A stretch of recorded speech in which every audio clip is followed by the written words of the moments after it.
Hey everyone, how you guys doing? So, worked on this one today, and I was going for a rustic look. It's one solid piece of 3V steel. I think it was around 0.285 before I started grounding, so I didn't measure it. I'm guessing, 0.275, 0.28, that's how thick it is. And what I did was I beveled out, I thinned out the blade part, ground down the blade part to 1/8 of an inch, maybe just slightly thicker than that. And the top here is actually beveled in. It's beveled in. I did it with a file. So I started working with this knife by doing all file work. It wasn't easy. My first time doing it didn't come out all that great. So sent it out to Peter's heat treat, comes back, with this dark red color. Of the knives that I've made with 3V steel, with Peter's heat treat, sometimes they just look awesome. Like this finish here. I'm not too sure if it's in focus or if the light is the right light for it. Or sometimes it looks like this. So it's a little bit of a rustic look to it. The handle feels really good. The balance point is right here by the finger choil, so it is nicely balanced. I always try to make sure my knives are nicely balanced, as well as comfortable in the reverse grip. So, good grip here. How big is the knife? I think I measured it out to be like the bottom part is just 3 3/4.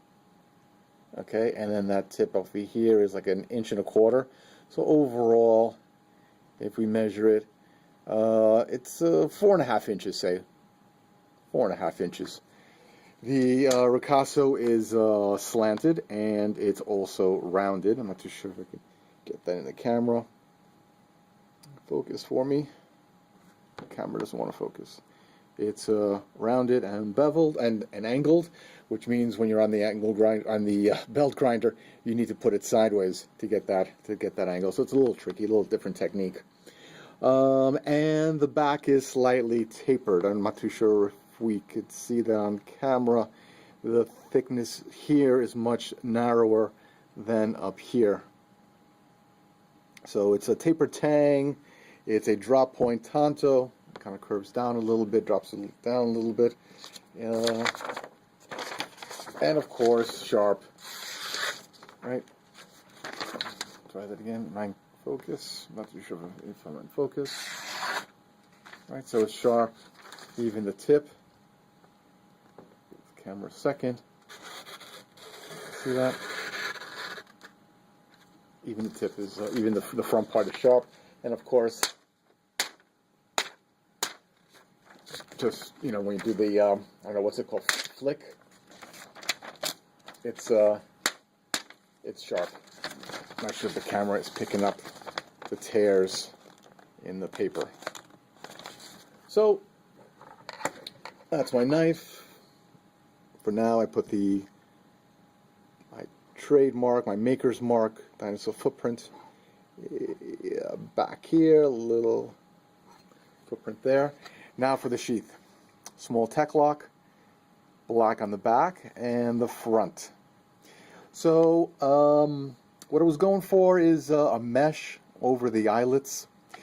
Tuck in money, tuck something in small and thin, maybe credit card. That's what I was going with. Maybe more of an adornment than functionality. Also has a late 80s, early 90s hair band rocker kind of a look to it. So that's the sheath.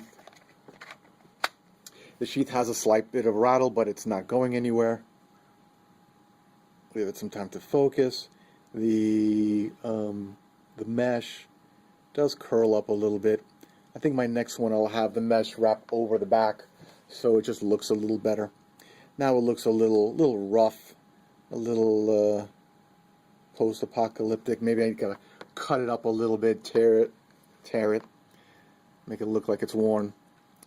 Well, there we have it. 3V steel, 61 on the hardness. Peter's heat treat, 3V from Aldo.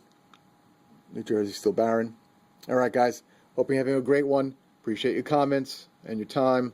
Much respect to you guys. Bye.